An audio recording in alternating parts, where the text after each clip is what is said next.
بسم اللہ الرحمن الرحیم اللہم افتح علینا حکمتک وانشر علینا رحمتک یا ذو الجلال والاکرام۔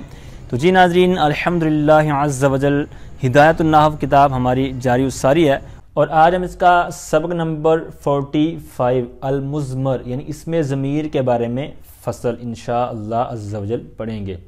تو سبق نمبر 44 میں جیسا کہ آپ کو علم ہے کہ الباب الثانی فی الاسم المبنی کے حوالے سے جو ہم نے پڑھا تھا، تو اس کے اندر مبنی کی جو ابتدائی اجمالی طور پر کچھ چیزیں بیان کی گئی تھیں، ان میں سے جو مشابہ مبنی الاصل کی اقسام 8 ہم نے پڑھی تھیں، تو ان میں سے سب سے پہلا ٹاپک تھا المضمرات، ٹھیک ہے۔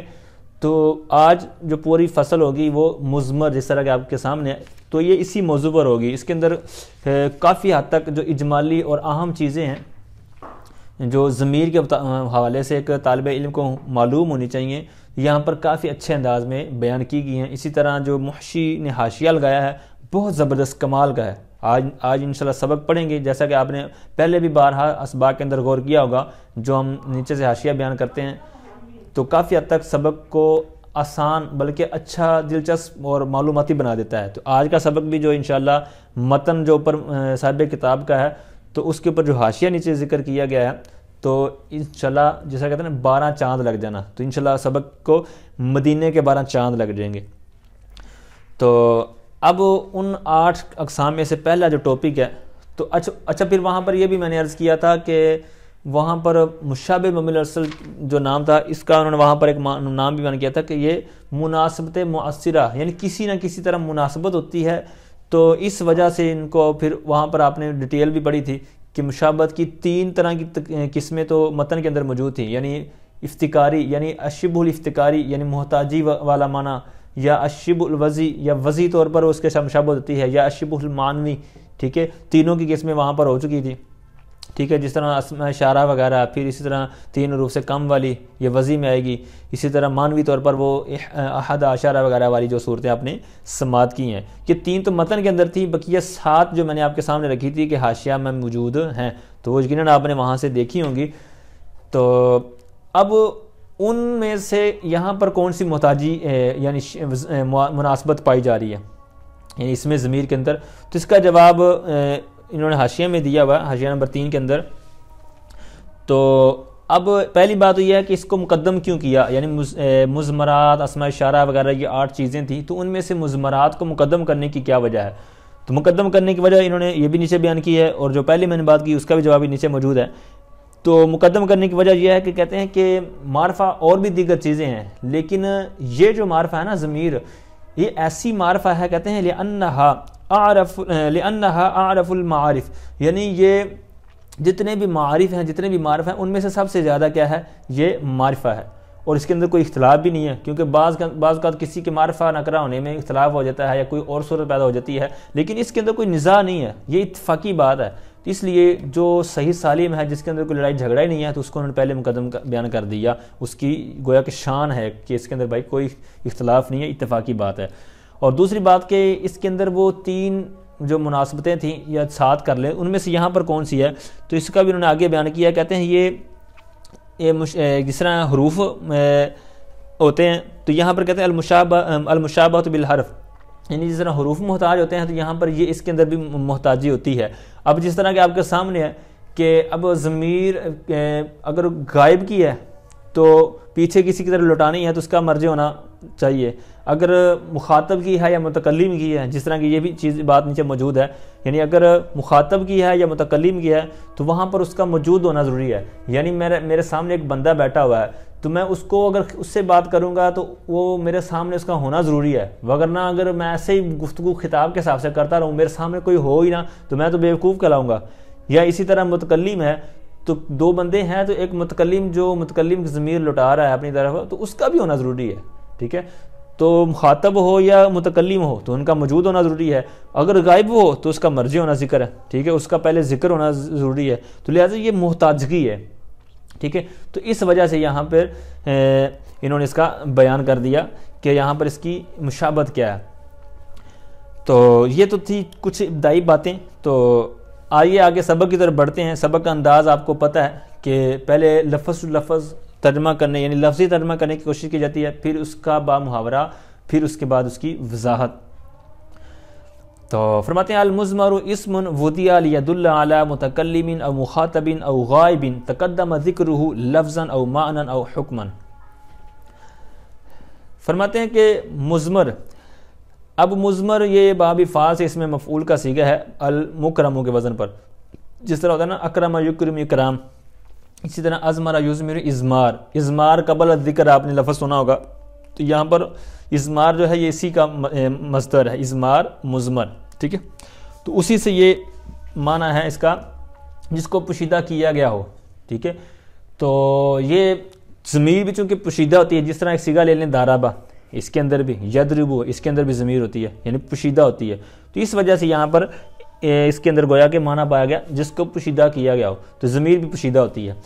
تو آگے ہے اسم، ایسا اسم ہے، یعنی ضمیر ایسا اسم ہے وضع جس کو بنایا گیا ہو، جس کو وضع کیا گیا ہو، کس لیے؟ لیدل، تاکہ وہ ضمیر وہ اسم دلالت کرے علی متکلم، متکلم پر، او مخاطب یا پھر مخاطب پر۔ متکلم مطلب جو کلام کرنے والا ہے، اور مخاطب مطلب جو جس سے سامنے خطاب کیا گیا، اس کے ترجمے پر بھی غور کریں نا، مخاطب اسم مفعول کے وزن پر، یعنی جس سے خطاب کیا گیا، یعنی جو سامنے ہے۔ اب یہاں پر بعض مسٹیک کر دیتے ہیں، جس طرح متکلم ہے یہ اس میں فاعل کا صیغہ، متکلم ایک ہوتا ہے متکلم، یہاں پر متکلم مراد نہیں، جو متکلم سے ہم مراد لے رہے ہیں وہ متکلم اس میں فاعل کا صیغہ ہے، اور اسی حساب سے ترجمہ کرتے ہیں، یعنی متکلم بات کرنے والا، اور مخاطب جس سے خطاب کیا ہے۔ بعض کا یہاں پر مسٹیک کیا کر دیتے ہیں، مخاطب پڑھ دیتے ہیں، حالانکہ مخاطب اور متکلم یہ گویا کہ ایک ہی بات ہے، خطاب کرنے والا اور متکلم کلام کرنے والا یہ ایک ہی بات ہے۔ متکلم سے متکلم مراد لینا ہے، اور مخاطب سے مخاطب ہی مراد لینا ہے۔ مخاطب کہیں گے تو یہ پہلی کیٹیگری میں آ جائے گا، ٹھیک ہے، تو یہ آپ نے ذرا توجہ کرنی ہے، مخاطب سے مخاطب ہی ہے یعنی جس سے خطاب کیا گیا سامنے والا بندہ، اور متکلم جو پیچھے موجود ہے جو بات کرنے والا ہے، ٹھیک ہے، یہ ادھر آپ نے توجہ کرنی ہے، ٹھیک ہے۔ اور آگے تیسری بات جس پر وہ دلالت کرے گا اسم، کہتے ہیں او غائب، یہ ایسا غائب تقدم ذکرہ جس کا ذکر گزر چکا، لفظاً لفظی طور پر، او مانن یا پھر مانوی طور پر، او حکمن یا حکمن۔ اب یہ لفظی تو آسان ہوتا ہے، عموماً پتہ چل جاتا ہے، مانوی کیا ہوتا ہے، حکمن کیا ہوتا ہے، تو یہ ایسی باتیں نیچے حاشیے میں آ رہی ہیں کہ جن کو آپ یہاں پر اچھے انداز میں انشاءاللہ سمجھ لیں گے تو آگے بڑی کتب جو آپ خصوصاً 2 نصاب کے اندر موجود ہیں، کافیہ اور اسی طرح جامی، شرح جامی جو ہے، تو اب ان کو جب آپ پڑھیں گے تو آپ کو جب یہ چیزیں یاد ہوں گی، پہلے ازبر ہوں گی، ذہن میں ہوں گی، تو پھر وہاں پر جا کے جب یہ پڑھیں گے تو یہ آسانی سے سمجھ آ جائیں گی، پھر نئی چیزیں دیگر جو اعتراضات ہوں گے، دیگر بڑی بڑی پیچیدہ چیزیں ہیں تو وہ سمجھنے میں سیکھنے میں آسانی ہوگی، بلکہ دلچسپی ہوگی۔ تو اب اس کا با محاورہ ترجمہ سنیں، پھر انشاءاللہ اس حاشیے کی طرف بڑھتے ہیں۔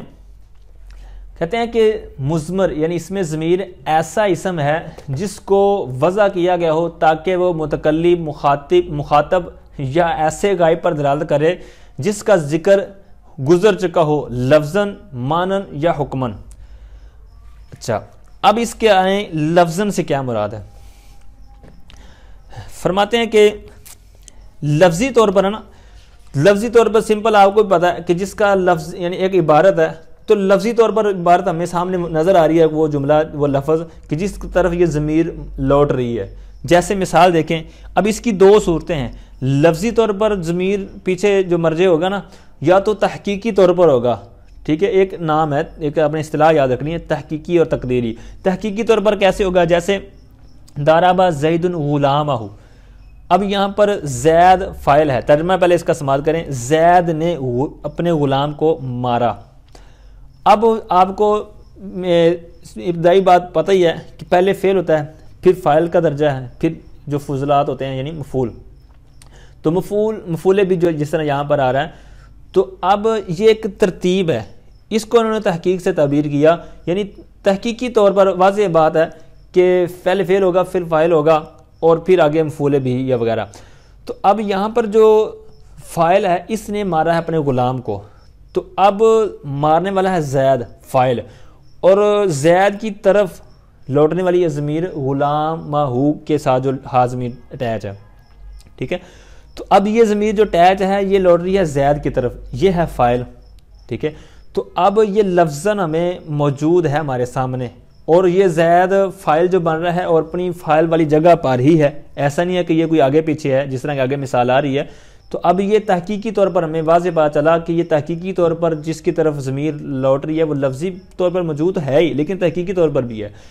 تحقیقی کا الٹ آگے دیکھیں، کہتے ہیں او تقدیرن، یہ تقدیری طور پر وہ آگے موجود ہوگا، یعنی جس کی طرف ضمیر لوٹ رہی ہے تو وہ مرجع پیچھے کیا ہوگا، موجود ہوگا تقدیری طور پر.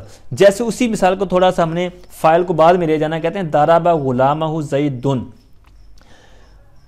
کہتے ہیں کہ زید نے اپنے غلام کو مارا. اب یہاں پر وہی پوری بحث، لیکن صرف فرق یہ ہے کہ یہاں پر فائل کا درجہ تھا زید کا ضربہ کے بعد، لیکن اس کی ترتیب تھوڑی سی چینج کر دی. تو اب غلامہ کی ضمیر لوٹ رہی ہے زید کی طرف. زید اگرچہ غلامہ کے بعد آ رہا ہے، لیکن ایک جو سمپل ابتدائی بچے کو بھی معلوم ہوتا ہے کہ پہلے فعل ہوتا ہے، پھر فاعل ہوتا ہے، پھر آگے دیگر چیزیں آتی ہیں. تو اب یہاں پر کہتے ہیں تقدیری طور پر اگرچہ لفظ زید فاعل بعد میں ہے اور اضمار قبل ذکر لازم آ رہا ہے، یعنی ضمیر کا اس کی طرف لوٹنا جس کا ذکر پہلے ہے ہی نہیں، اضمار قبل ذکر. تو اب یہاں پر جس کی طرف لوٹ رہی ہے وہ زید پیچھے ہے نہیں، زید تو بعد میں ہے، حالانکہ چیز اس کی طرف لٹائی جاتی ہے جو پہلے ہو، جس طرح اوپر کہا نا تقدم ذکر، جس کا ذکر پہلے ہو چکا ہو. اب یہاں پر تو زید کا ذکر بعد میں آ رہا ہے. تو سمپل سا اس کا جواب یہ ہے کہ جو فاعل کا مقام ہے نا، فاعل کی جو حیثیت ہے وہ فعل کے بعد ہے.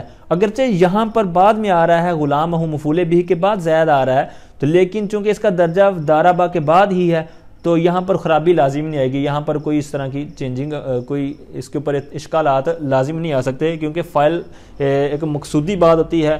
ایسا نہیں کہ فاعل کو ہٹا دے درمیان سے پھر بھی کام چل جائے، نہیں، بلکہ اس کا ذکر ہونا ضروری ہی ہے.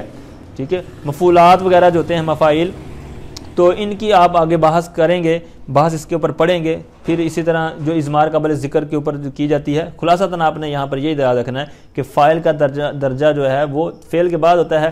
اگرچہ یہاں پر ضمیر ضربہ کی اپنے بعد لوٹ رہی ہے، حالانکہ پیچھے لوٹنی چاہیے تھی، تو یہاں پر بھائی ہم کہیں گے کہ پیچھے ہی لوٹ رہی ہے، کیونکہ فاعل کا درجہ پیچھے ہوتا ہے ضربہ کے، یعنی فعل کے بعد. اور اوپر دوسری چیز کا ذکر ہوا تھا کہ تقدم ذکر معنن، معنوی طور پر اس کا ذکر ہو چکا ہو. تو اب اس کی انہوں نے دو مثالیں دی ہیں. تو پہلی کہتے ہیں کہ وہ جو ضمیر ہے اس کے اندر پیچھے والے جس کی طرف لوٹ رہی ہے، یہاں پر اس کے اندر گویا کہ معنی پر مشتمل ہے، اس کے اندر معنی کا تضمن ہے. جیسے کہتے ہیں اعدلوا هو اقرب للتقوی، کہتے ہیں تم عدل کرو، کہ وہ عدل ہوا ضمیر کا معنی یہ اعدلوا، تم عدل کرو. تو یہاں پر جو معنی ہے نا، تو یہ ہوا اس معنی کی طرف لوٹ رہی ہے، یعنی تم عدل کرو، وہ عدل تقوی کے زیادہ قریب کرنے والا ہے. ٹھیک ہے، تو یہاں پر ہوا کا معنی کیا ہے، یعنی کس کی طرف لوٹ رہی ہے؟ کہتے ہیں کہ وہ دلوں کے اندر جو ہمیں معنی سمجھ آ رہا ہے نا، تو یہ اس معنی کی طرف لوٹ رہی ہے. تو لہٰذا وہ ایک معنوی طور پر ہمیں، یعنی پہلے گویا کہ اس کا ذکر ہو چکا ہے، تو یہ ہوا ضمیر کا مرجع اسی کی طرف ہے. ٹھیک ہے، پھر کہتے ہیں کہ ایک دوسری مثال جو کہتے ہیں کہ او یدل علیہ سیاق الکلام التزامن، یا پھر کہتے ہیں کہ اس کا پیچھے مرجع تو موجود نہیں ہے، لیکن جو بات بندہ کر رہا ہو نا، جس موڈ میں ہو، جس لہر میں گفتگو چل رہی ہو، تو وہاں پر ایک سیاق کلام، یعنی اس کلام کا لانے کا مطلب ہی بتا رہا ہوتا ہے کہ یہاں پر کس موضوع پر بات ہو رہی ہے یا کس کی طرف یہ باتیں لوٹ رہی ہیں. جیسے مثال سے آپ کو سمجھ آ جائے گا، قرآن پاک کے اندر سورہ نساء کے اندر بہت تفصیلی میراث کے جو مسائل بیان کیے گئے اکٹھے طور پر، تو وہاں سے ایک آیت کا حصہ گویا کہ ہے، کہتے ہیں والی ابویہ لکل واحد منہما السدس. اب یہاں پر ہمارا جو مقصود ہے، پہلے ترجمہ سے بات کریں، اور کہتے ہیں اور اس کے لیے، اب چونکہ سب سے پہلے یہ یاد رکھیں کہ جو بندہ فوت ہوتا ہے تو فوت ہونے کے بعد ہی اس کے جو رشتہ دار ہوتے ہیں، قریبی ہوتے ہیں، پھر اس کی آگے ڈیٹیل ہے کہ کس کو اس کا ترکہ، جو اس کی وراثت ہے، اس کا مال و دولت جو بٹوارا ہوتا ہے، اس کی تقسیم کاری ہوتی ہے، میراث کے جو مسائل کہلاتے ہیں، وراثت کے مسائل، تو وہ پھر اس کا پورا ایک طریقہ کار ہے، وہ پورا ایک علم ہے. تو بہرحال مرنے والے کی وہ چیزیں تقسیم کی جاتی ہیں. تو یہاں پر اب ترجمہ، اس کے بعد آپ ترجمہ سماعت کریں گے تو آپ کو خود ہی پتہ چل جائے گا یہاں پر کس کی بات ہو رہی ہے. اور کہتے ہیں اور اس کے والدین کے لیے ان میں سے ہر ایک کے لیے چھٹا حصہ ہوگا. تو اب پتہ چلا کہ یہ جو حصے وغیرہ اور یہ تقسیم کاری ہوتی ہے مال کی، تو یہ مرنے والے کی ہوتی ہے. تو پتہ چلا کہ والی آباویہ کی ضمیر آباویہ کے ساتھ جو اٹیچ ہے، اس سے مراد یہ ہے وہ میت، جیسا کہ انہوں نے خود ہی اس کا مرجع نکال کر آگے عبارت دی ہوئی ہے. کہتے ہیں ای لی آباویل میتی، میت کے والدین کے لیے. تو یہ آبا وین تھا، ٹھیک ہے، تثنیہ، تو اضافت کی وجہ سے نون تثنیہ گر گیا، تو یہ آبا واجل میتی ہم نے پڑھ دیا، ٹھیک ہے۔ اچھا، امید کرتا ہوں یہ بھی بات آپ کو کلیئر ہوگی کہ مانن جو ہے لفظن کے بعد جو مانن ہے، تو اس کی دو مثالیں انہوں نے دی ہیں، دونوں آپ سمجھ گئے ہوں گے۔ پھر تھا حکمن، یعنی جس کا ذکر حکمن پہلے ہو چکا ہو، تو یہ بہت زبردست ہے، اور یہ آگے متن کے اندر بھی اس کا تعلق آئے گا، ابھی اس کو سمجھ لیں گے تو آگے انشاءاللہ آپ کو صرف ترجمہ کرنے سے انشاءاللہ یہ کفایت کر جائے گا، تو اس کو آپ نے توجہ کے ساتھ سننا ہے، کیونکہ آگے صفحہ نمبر 131 پر گویا کہ اس کی 2 لائنیں ہیں جو متن کے اندر بیان کی گئی ہیں، تو یہاں پر سماعت کر لیں گے تو وہاں پر آپ کو کلیئر ہو جائے گا۔ اب حکمن سے کیا مراد ہے؟ کہتے ہیں کہ اس سے مراد کون سی ضمیر ہوتی ہے؟ کہتے ہیں کہ بندہ ذہن میں کوئی چیز پہلے ایک بنائے، خاکہ طور پر کوئی خاکہ بنائے، کوئی شان، قصہ، واقعہ، کوئی حالت ذہن میں ایک لے کے آئے، پھر جب کوئی جملہ لے کے آئے نا، جملہ آگے بیان کرے اس واقعے کی طرف، تو اس کے شروع میں جو ضمیر لے کے آئے گا نا، تو ضمیر کے بعد ایک جملہ آئے گا جو اس ضمیر، اگرچہ وہ ضمیر کا مرجع نہیں ہے، لیکن اس نے وہ واقعہ جو سوچا نا اس کی طرف لوٹا رہا ہے، اور اس ضمیر کے بعد ایک جملہ والا آئے گا جو اس ضمیر کی وضاحت کر دے گا، ٹھیک ہے۔ تو امید کرتا ہوں یہ خلاصتاً جو میں نے ابھی عرض کیا ہے سمجھ آ گیا ہوگا۔ پھر میں عرض کرتا ہوں کہ بندہ پہلے ایک پلان بناتا ہے، جس طرح پلان بناتا ہے نا، کوئی چیز سوچتا ہے، تو اس کے بعد ایک ضمیر لاتا ہے، پھر اس کے بعد ایک جملہ تو آتا ہے، جس طرح کہ آگے مثالیں آ رہی ہیں، تو وہ جملہ اس ضمیر کی وضاحت کرتا ہے، لیکن یہ ضمیر کس کی طرف دلالت کرتی ہے؟ اس واقعے کی طرف، اس شان، اس قصہ، اس حالت کو پر دلالت کرتی ہے۔ اب یہ کرنے کا مقصد ہوتا کیا ہے؟ یعنی یہ جو ایک پوری آپ نے اتنی لمبی چوڑی بات سنی ہے، یا آپ مجھے کہیں کہ آپ نے اتنی جو بات لمبی چوڑی کر دی ہے، تو اس کا فائدہ کیا ہے اتنا اوکھا ہونے کا؟ تو اس کا بھی انہوں نے خود ہی جواب دیا ہے، کہتے ہیں کہ اس کی وجہ ہوتی ہے کہ یوجب فی المفسر تفخیما و تعظیما، یہ اس کی ہیبت، اس کی شان، اس کی تعظیم پر دلالت کرنے کے لیے ہوتی ہے۔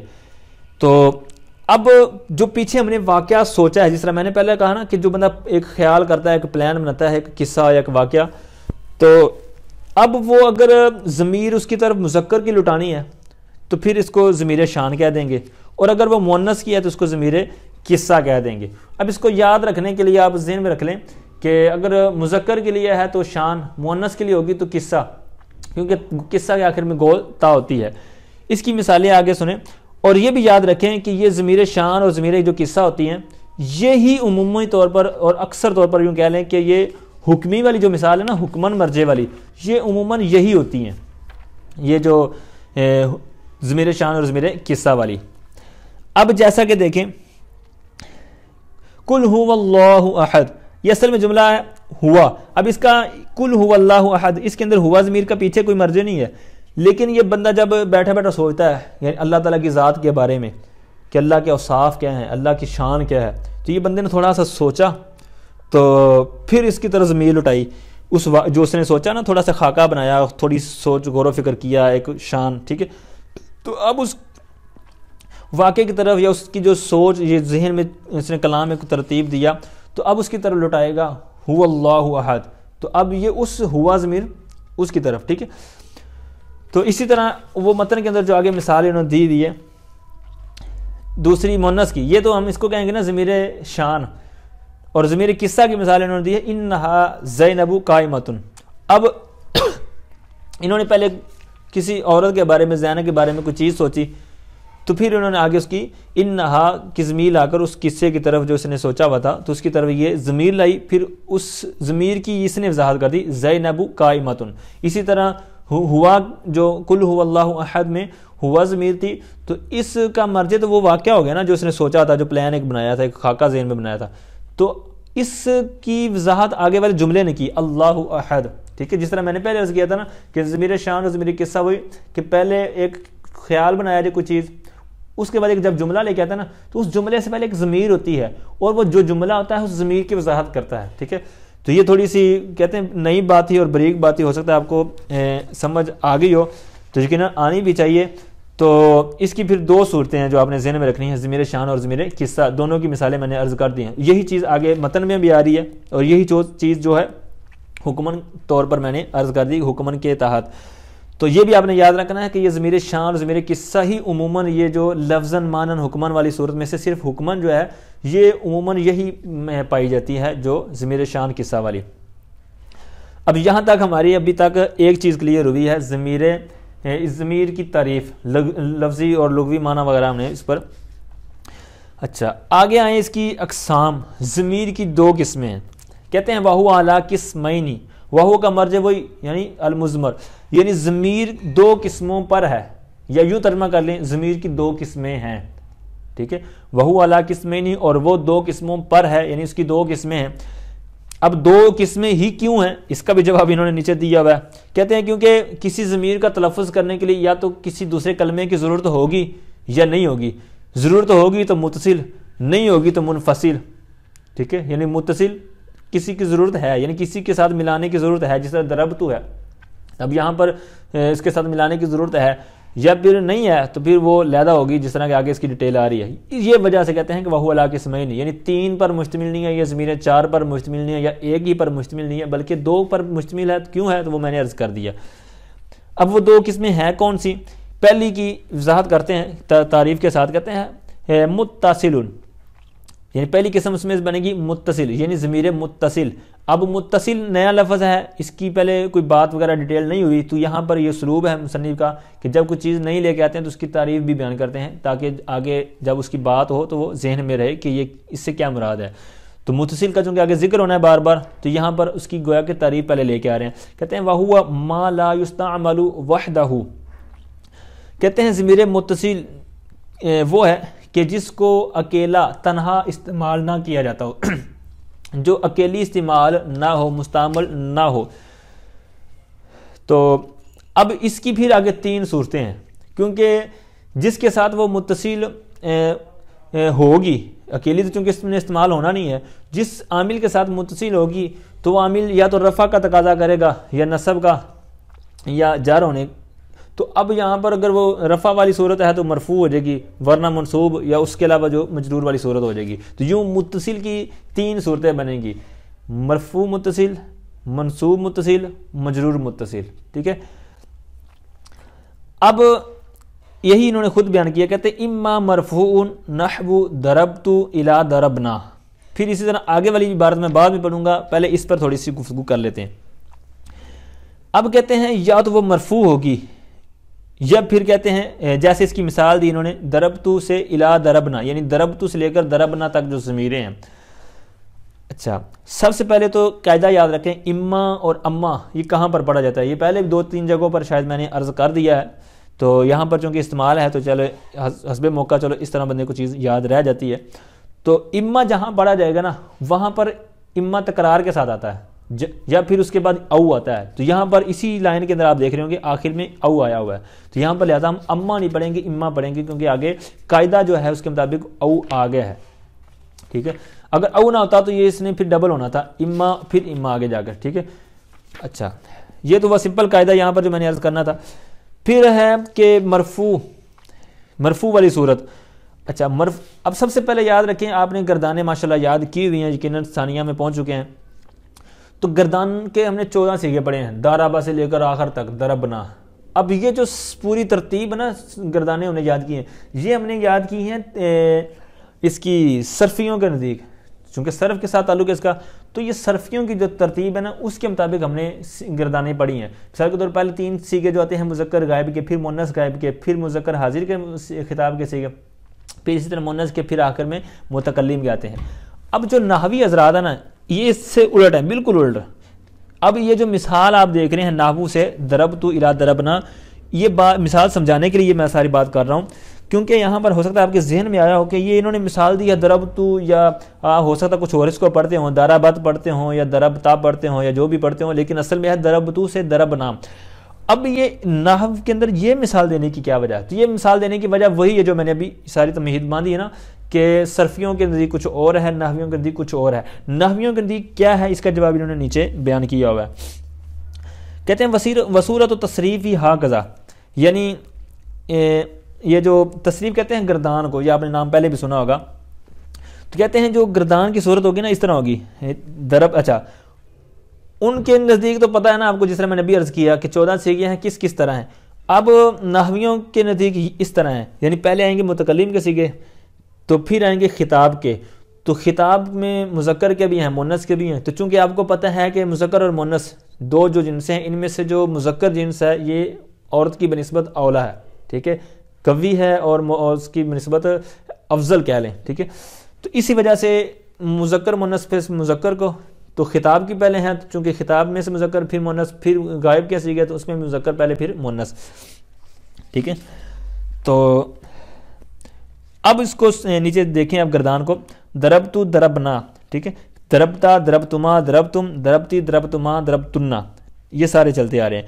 پھر دارابا دارابا داربو یعنی غائب کے سیغے آگے، پھر مونث کے دارابا دارابتا دربنا، ٹھیک ہے، جمع کا سیغہ.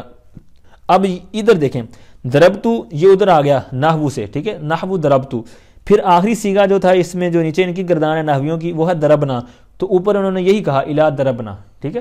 امید کرتا ہوں یہ بات آپ کو سمجھ آ گئی ہوگی کہ یہ اوپر اس طرح مثال انہوں نے کیوں دی ہے، دارابا سے لے کر الا دربنا تسنیہ جو متکلم کا جمع متکلم کا اس طرح مثال دے دے تو کیا تھا.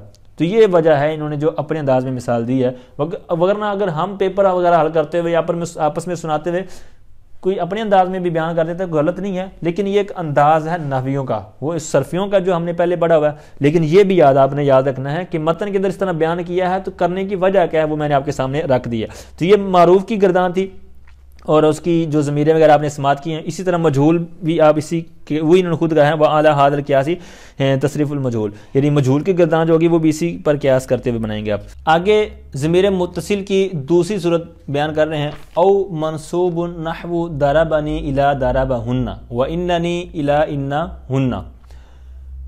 ضمیر متصل کی دوسری صورت منصوب، یعنی منصوب متصل، یعنی جو اپنے عامل کے ساتھ ہی ہو لہذا طور پر واقع نہ ہو. جیسے کہ آپ دیکھ رہے ہیں کہ دارابا کے ساتھ ہے، اسی طرح انا کے ساتھ ہے. تو اب منصوب کا نمبر حاشیہ 1 جو لگا ہوا ہے، تو فرماتے ہیں کہ یہ جو منصوب متصل ہوگی نا ضمیر، تو یا تو بالفعل ہوگی یا بالحرف، یعنی یا تو وہ فعل کے ساتھ اٹیچ ہوگی یا حرف کے ساتھ اٹیچ ہوگی. اب ہم نے اوپر جو مثالیں دیکھنی ہیں وہ بالکل سیم ہیں انہی کے مطابق، یعنی دارابا فعل ہے تو آگے جو ضمیر یا آپ دیکھ رہے ہیں تو یہ فعل کے ساتھ والی مثال ہے. آگے انا کے ساتھ انا حرف مشبہ فعل آپ کو پتہ ہے، تو یہ یا ضمیر اس کے ساتھ جو اٹیچ ہے یہ کس کی ہے، یہ مطلب مثال ہے حرف والی. تو اب منصوب متصل جہاں پر ہوگی تو آپ نے ذہن میں رکھنا ہے کہ یہ دو طرح واقع ہو سکتی ہے، یا تو فعل کے ساتھ اٹیچ ہوگی یا پھر حرف کے ساتھ ہوگی. تو اب آپ کو پتہ ہے کہ حرف مشبہ فعل کا اسم منصوب ہوتا ہے، تو یہاں پر منصوب متصل بالکل سیم واضح ہو گیا کہ منصوب متصل نام تو اسی طرح کا اس کا کام، ٹھیک ہے. اب یہاں پر بھی اسی طرح جس طرح پچھلے صفحے مرفوع پر پوری بحث ہوئی نا کہ نیچے اس میں جو ترتیب تھی نحویوں کے اندر، اسی طرح جو پورے سیغے تھے، تو اب میں اس طرف نہیں جاؤں گا. حاشیہ نمبر 1 کے اندر پوری دونوں طرح مثالیں موجود ہیں، ٹھیک ہے. انانی بھی والی ساری مثالیں موجود ہیں، دارابانی والی بھی ساری مثالیں موجود ہیں، اور اس کا ساری ڈیٹیل میں نے پہلے وہاں آپ کو عرض کر دی، اب دوبارہ نہیں کروں گا. ہاں ایک چیز میں یہاں پر عرض کروں گا کہ دارابانی، اس میں جو دارابانی نون کیوں آیا ہے؟ دارابا تو فعل ہو گیا، یا ضمیر مفعول بہ، ٹھیک ہے. اسی طرح انا حرف مشبہ فعل اور یا ضمیر اس کا جو اسم ہے اور اس کی ضمیر ہے. تو اب یہ نون کیوں آیا درمیان میں؟ تو یہ آپ نے نام سنا ہوگا نون وقایا. تو نون وقایا کہتے ہیں بچانے کے معنی میں. تو یہ جو نون ہوتی ہے نون وقایا، تو یہ بھی بچاتی ہے. اب کس سے بچاتی ہے؟ تو یہ آپ نے سنا ہوگا کہ فعل پر کسرہ نہیں آتا.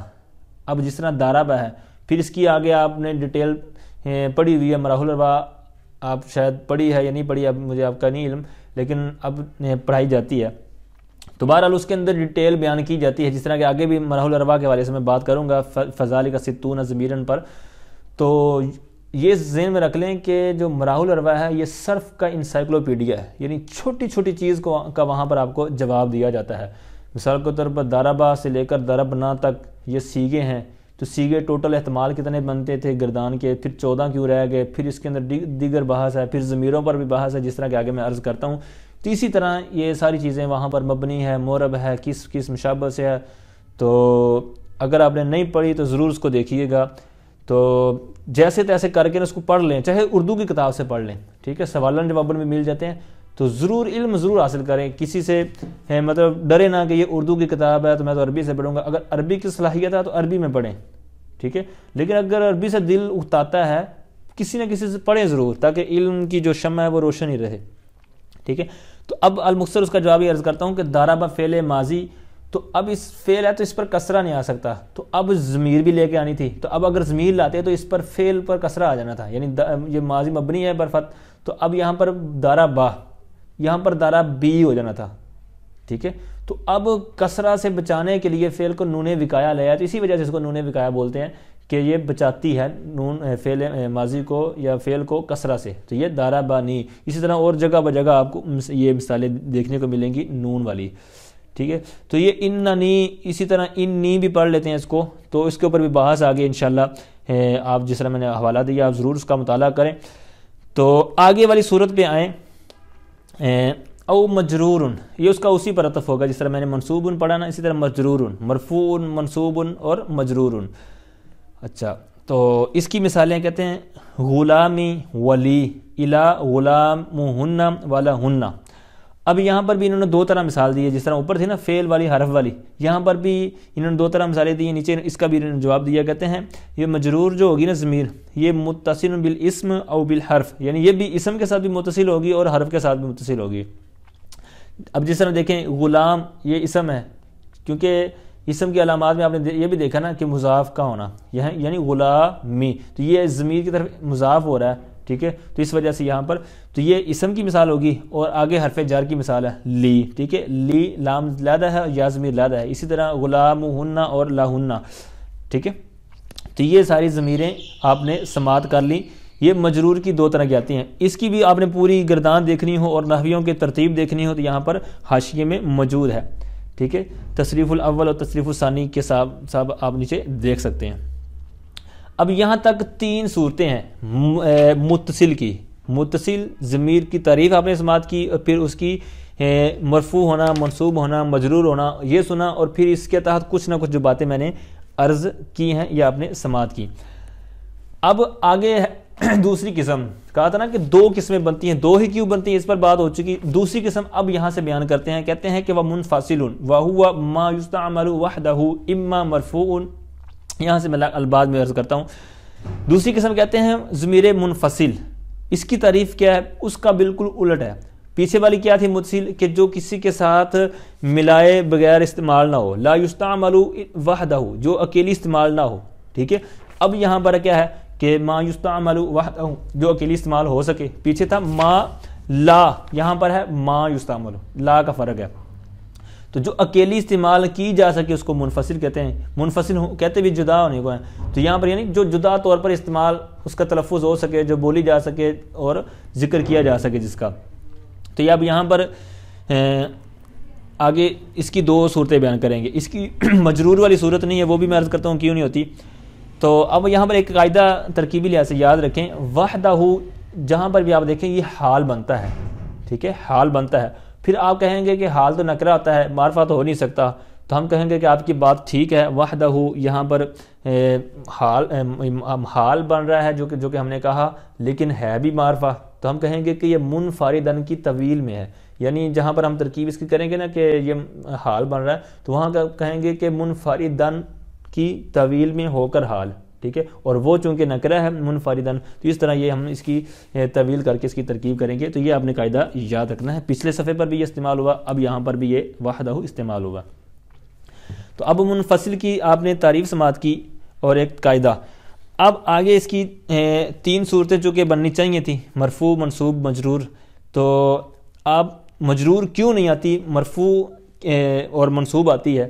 تو یاد رکھیں جو ضمیر منفصل ہوتی ہے نا، یعنی جس کا تلفظ ہم ویسے کر سکتے ہیں بغیر کسی کے ساتھ اٹیچ کیے، تو اب یہ عامل کے بعد بھی آ سکتی ہے، عامل سے مقدم بھی ہو سکتی ہے، تو اب یہ مرفوع اور منصوب میں تو کام چل جائے گا آگے پیچھے کرنے والا، لیکن مجرور میں کریں گے تو پھر خرابی کیا لازم آئے گی؟ تو اب مجرور کیوں نہیں ہوتی؟ تو اس کی وجہ یہی ہے کہ مجرور کا جار پر مقدم ہونا لازم ہوئے گا، یعنی جر کا جس پر اثر ہونا ہے وہ اس پر ہے کہ جو اس سے بھی پہلے آیا ہوا ہے، ٹھیک ہے. تو اس طرح یہ خرابی لازم آئے گی, تو اس لیے یہ ضمیر مجرور منفصل نہیں ہوتی. تو یوں ٹوٹل بن گئی 5 صورتیں, متصل اور منفصل, ان کی ٹوٹل 5 صورتیں بنے گی, جو کہ آپ نے 3 پہلے سماعت کر لی اور منفصل کی. اب ضمیر جو مرفوع ہے تو اس کی مثال دیتے ہیں, کہتے ہیں جیسے انا الہ ہننا. اب یہ بھی اسی طرز پر مثالیں دے رہے ہیں جس طرح نحویوں نے پہلی مثالیں دی نا, تو یعنی متکلم کی, پھر اس طرح آگے چلتے چلتے پھر آخر میں جو مؤنث کی ضمائر. پھر دوسری صورت ہے منفصل کی او منصوب. اب یہاں پر اس کی جو مرفوع کی صورتیں ہیں تو یہ بھی آپ نیچے دیکھیں گے تو آپ کو گردانے مل جائیں گی, نام اس کی پورے صیغے ملے تو آپ اپنی طرف سے کر سکتے ہیں, ٹھیک ہے. اور منصوب والی صورتیں تو اس کی کہتے ہیں ایجاجا الی ایجا ہننا. اب یہ بھی اسی انداز میں مثالیں ہیں منصوب منفصل کی, جو طریقہ کار آپ نے پہلا نحویوں کا سماعت کیا ہوا ہے. اب یہاں تک ٹوٹل جو 5 قسمیں انہوں نے بنائی, مین تو ٹوٹل 2 تھیں, متصل اور منفصل. متصل کی 3 صورتیں آتی ہیں, مرفوع, منصوب اور مجرور, اور 2 تھیں اس کی منفصل کی, مرفوع اور منصوب. مجرور کیوں نہیں ہے وہ میں نے آپ کو عرض کر دیا, مزید ڈیٹیل اس کی حاشیے میں موجود ہے, حاشیہ نمبر 3 کے اندر, کہ مجرور والی منفصل کی صورت کیوں نہیں بنتی, ٹھیک ہے. تو یوں ٹوٹل اس کو نکالنے کے بعد 5 بنی, تو کہتے ہیں فذالک 60 ضمیرن. تو یہ 60 ضمیریں ہیں, تو یہ 60 ضمیریں ہیں. فا کا ترجمہ تو کر لیں یا پس کر لیں, ہر جگہ پس ترجمہ نہیں کرنا چاہیے. ہمارے ساتھ بھی مطلب اس کو بڑا عجیب سا لیتے تھے کہ ایک ترجمہ بس بچوں نے رٹا ہوتا ہے فس پس, تو یہ عجیب سا بن جاتا ہے. بس کا 100 بھی کر لیتے ہیں, جس طرح انگلش میں کہتے ہیں نا 100 پس, ٹھیک ہے, یا تو وغیرہ. تو بہرحال تو یہ 60 ضمیریں ہیں. اب یہاں پر آپ نے ایک اور کیا ہوگا کہ ہم نے جو گردانے یاد کی ہیں تو اس کے اندر ہیں 14 صیغے, جس طرح دارابا, یہ پیچھے نیچے ساری موجود بھی ہیں, جس طرح میں نے مثالیں دی نا, جس طرح پچھلے صفحے میں بھی تھا نا, دربتو دربنا, یہ سارے جو صیغے آخر تک ہیں, یہاں پر بھی 14 بیان کیے ہوئے ہیں. اسی طرح سب کے 14 ہیں. ہم نے گردانے بھی جو یاد کی ہیں وہ بھی 14 صیغوں کی ہیں. لیکن یہاں پر یہ کیا کہہ رہے ہیں, 5 صورتیں ہیں ٹوٹل, تو یہ 5 کی ٹوٹل ضمیریں بنا کتنی رہے ہیں 60. تو یہ 60 کیسے بن گئی, حالانکہ ہونی تو 5 ضرب 14 ضرب دیں تو یہ 70 بنتی ہیں, تو یہ تو 60 ہی انہوں نے گنوائی ہیں. تو یہ کیسے ہیں, تو اس کا جواب میں اب تھوڑا سا عرض کرتا ہوں, تھوڑا سا توجہ سے آپ سے سننا ہے. تو اب جس طرح میں نے پہلے مراحل الارواح کا حوالہ دیا نا, اس کو ضرور مطالعے میں رکھیے گا. اب یہ تھوڑی سی میں گفتگو کرنے لگا ہوں, یہ اسی کے حوالے سے ہے. وہاں پر آپ نے یہ جو گردانے پڑھتے ہیں نا, دارابا سے لے کر آخر تک دربنا, یہ 14 صیغے. اب اس کی بھی ڈیٹیل آپ وہاں پر جب دیکھیں گے نا تو آپ کو ملے گا کہ یہ گردانے کیسے بنی, اس کے اندر 14 صیغے ہی کیوں ہیں, ٹھیک ہے. وہاں پر ساری بحث آپ کو ملے گی. میں صرف تقریباً یہ بحث وہی ہے, لیکن میں صرف ضمیروں کے حوالے سے بات کروں گا تاکہ آپ کا مائنڈ ڈسٹرب نہ ہو. تو اب عقلی اعتبار سے دیکھیں نا, عقلی قیاسن, تو یہ جو گردان کے صیغے بنتے ہیں نا, گردانے, یہ 18 بنتے ہیں. کیسے, اب غور کریں. 3 ہیں مذکر غائب کے, 3 مذکر حاضر کے, 3 مؤنث غائب, 3 مؤنث حاضر. تو یہ کتنے ہو گئے, 6 سے 6 12, اور 6 بنتے ہیں متکلم کے. کیسے, واحد تثنیہ جمع, تو یہ واحد تثنیہ جمع یہ مذکر بھی ہیں, واحد تثنیہ جمع مؤنث بھی ہیں. تو یہ 6 اور 6 3 اور 3 کتنے 6, تو یوں 18 صیغے ٹوٹل بنتے ہیں, ٹھیک ہے. اب 18 میں سے جو 6 متکلم کے احتمال بنتے ہیں, یعنی واحد تثنیہ جمع, یہ 3 مذکر کے بھی 3 مؤنث کے بھی. اب ان میں سے صرف ہم 2 لیتے ہیں, دربتو دربنا. 2 کیوں لیتے ہیں, اس کا جواب یہ ہے کہ جو بات کرنے والا ہوتا ہے نا, کیونکہ یہ متکلم کی ضمیریں ہیں, اور متکلم جب بات کر رہا ہوتا ہے نا تو وہ پتہ چل جاتا ہے, ایک بندہ بات کر رہا ہے یا 2 کر رہے ہیں یا 3 کر رہے ہیں, یہ 4 یعنی جمع کر رہے ہیں یا 2 جنے کر رہے ہیں یا 1. اور اسی طرح یہ بھی پتہ چل جاتا ہے کہ وہ مذکر ہے یا مؤنث ہے, یعنی آواز سے بندہ پہچان جاتا ہے کہ جو بندے کی آواز ہوتی ہے وہ کس انداز کی ہے, مذکر کی ہے یا مؤنث کی ہے. ہاں بس اوقات کچھ شاذ صورت ہوتی ہے کہ وہ بس اوقات ایسی اللہ تعالیٰ کی طرف سے ہوتی ہے کہ وہ بندہ مینج نہیں کر پاتا, لیکن اکثر یہی ہوتا ہے کہ وہ بندہ کلیئر کر جاتا ہے کہ بولنے والا کون ہے. تو اب اس سے پتہ چلا کہ یہ صرف 2 ہی ضمیریں کافی ہیں, ٹھیک ہے. یعنی متکلم واحد کی اور تثنیہ جمع کو اکٹھا لے لیا جاتا ہے دربنا میں, ٹھیک ہے. اب ان 6 میں سے 4 مائنس ہوئی 2 رہ گئی. اب 18 احتمالات میں سے بقیہ رہ گئے 14, ٹھیک ہے, کیونکہ 4 اوپر سے ہم نے اڑا دیے. اب جو 6 صیغے تھے مذکر اور مؤنث کے, اب ان میں سے غور کریں, 6 جو حاضر کے صیغے ہیں, یعنی 3 مؤنث کے حاضر اور 3 مذکر حاضر کے, ان میں انتما جو ضمیر ہے نا, یہ دونوں میں پائی جاتی ہے. اور ان ضمیروں کا پتہ آپ کو ان کا استعمال بھی کم ہے، قلت استعمال کی وجہ سے انتما جو ضمیر ہے خطاب کی دونوں کی، ان میں سے ایک کو لے لیا، دونوں میں سے مشترک کرتے ہوئے ایک کو کہہ دیا کہ آپ سائڈ پہ ہو جائیں۔ اسی طرح بالکل سیم آ جائیں غائب کے صیغوں میں۔ غائب کے صیغے ہیں ٹوٹل 6، 3 مذکر کے 3 مؤنث کے۔ اب یہاں پر بھی کیا ہے کہ یہاں پر بھی ہما ضمیر جو تثنیہ کی دونوں میں، جس طرح تثنیہ کی تھی خطاب کے صیغوں میں، اسی طرح یہاں پر، تو اب یہاں پر کیا ہوگا کہ یہاں پر بھی وہی دو ایک جیسی ہوئی، ہما ضمیر مشترک ہوئی، اور قلت استعمال کی وجہ سے ایک کو ہٹا دیا، دونوں کو قائم مقام رکھ دیا کہ یہ ہما دونوں کی ضمیر ہے، ٹھیک ہے۔ تو یوں 14 میں سے 2 اور ہم نے مائنس کر دی، انتما ادھر سے ایک نکالی، ایک ہما سے ادھر ایک نکالی، تو یوں ٹوٹل 12 رہے گی۔ تو اب 12 ضرب 5 کریں گے تو یہ 60 بنے گی۔ تو یہ جو فذالک ستون ضمیرن کہا ہے، تو یہ ساری تقسیم کری جو میں نے ابھی عرض کی نا، اس کے مطابق یہ عبارت ہے فذالک ستون ضمیرن، تو یہ 60 ضمیریں ہیں۔ اب آگے ضمیر کے کچھ احکامات بیان کریں گے۔ تو فرمایا کہ وَعْلَمْ أَنَّ الْمَرْفُوعَ الْمُتَّصِلَ خَاصَّةً يَكُونُ مُسْتَتِرًا فِي الْمَاضِي لِلْغَائِبِ وَالْغَائِبَةِ كَضَرَبَ أَيْ هُوَ وَضَرَبَتْ أَيْ هِيَ، وفي المضارع المتكلم مطلقا نحو اضرب أي أنا ونضرب أي نحن، وللمخاطب تضرب أي أنت، وللغائب والغائبة كيضرب أي هو وتضرب أي هي، وفي الصفة أعني اسم الفاعل والمفعول مطلقا۔ یہاں تک چند چیزیں بیان کی انہوں نے۔ ترجمہ آسان ہی ہے، تو لفظی ترجمہ بھی میں کرتا ہوں اور با محاورہ بھی۔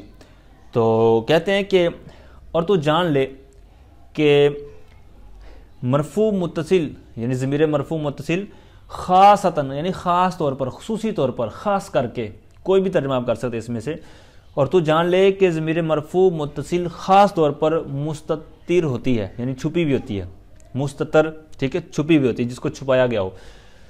اب یہ ضمیر مستتر، ایک ہوتی ہے ضمیر بارز، بارز مطلب ظاہر، اور ایک ہوتی ہے مستتر، چھپی ہوئی، جس کو چھپایا گیا ہو۔ تو جو ضمیر چھپی ہوئی ہو، کیونکہ ضمیر بھی کوئی ظاہر ہوتی ہے، کوئی باطن ہوتی ہے، تو باطن والی جو ہوتی ہے اس کو مستتر کے نام سے تعبیر کیا جاتا ہے، استتار بھی ہوتا ہے اس کا مصدر۔ تو اب وہ کہاں کہاں ہوتی ہے یہ آپ نے یہاں پر دیکھنا ہے۔ اچھا، آپ نے جو ابتدائی کتب پڑھی ہیں اردو کے اندر، وہاں پر ہو سکتا ہے آپ نے ایک نام سنا ہو کہ جو مستتر وجوبی ہوتی ہے، بعض جوازی، یعنی بعض جگہ پر جو ضمیر مستتر ہوتی ہے وہ وجوبی ہوتی ہے اور بعض جگہ جوازی ہوتی ہے۔ اب اس کا کیا مطلب ہے، یعنی وجوباً اور اس جوازن کا کیا مطلب ہے؟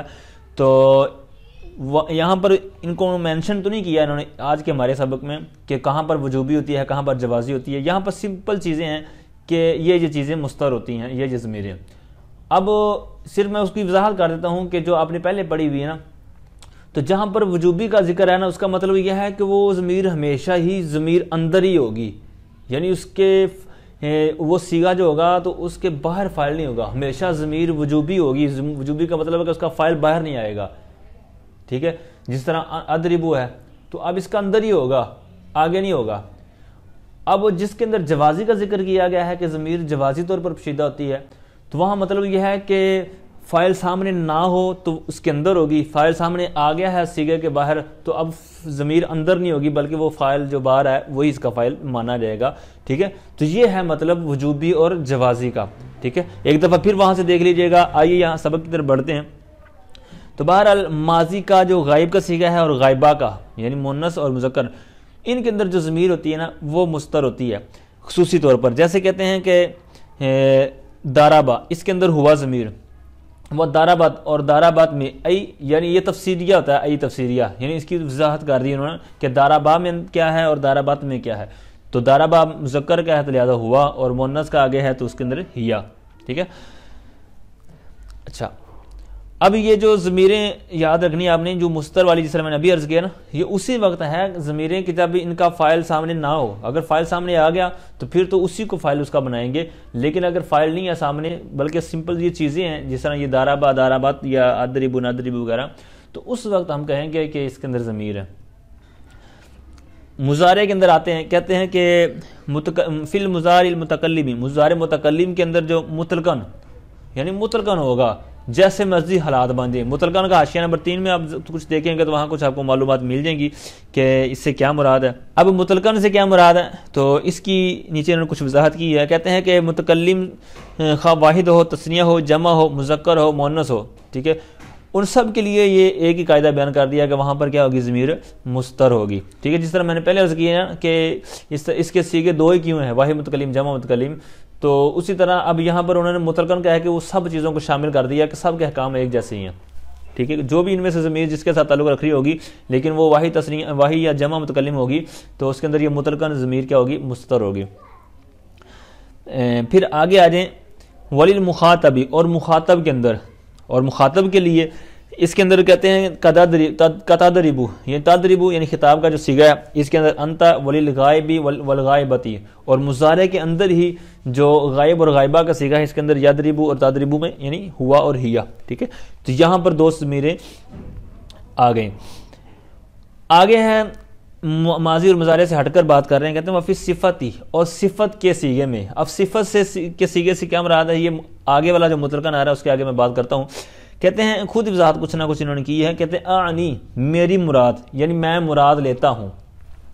اب یہ بھی یاد رکھیں بعض اوقات عبارات کے اندر یہ آنی یا یعنی اس طرح کا عبارت ہوتی ہے، اس کے بعد اس کی کچھ وضاحت کر، یعنی پیچھے والے جملے کی وضاحت کر رہے ہوتے ہیں. جس طرح یہاں پر صفت کا آیا تھا لفظ، تو آنی سے آگے اس کی وضاحت کر رہے ہیں کہ میری صفت سے کیا مراد ہے، کیا مراد ہے. یعنی مصنف نے صفت کا ہے کہ صفت کے اندر ضمیر مستر ہوتی ہے تو کیا مراد ہے ان کی، تو کہتے ہیں آنی، میری مراد، صفت سے یہ مراد ہے. آگے وہ بات کر رہے ہیں. کہتے ہیں اب اس کا آنی فعل اور اس کے اندر انا ضمیر واحد متکلم کا جو چونکہ صیغہ ہے وہ فاعل ہو جائے گا.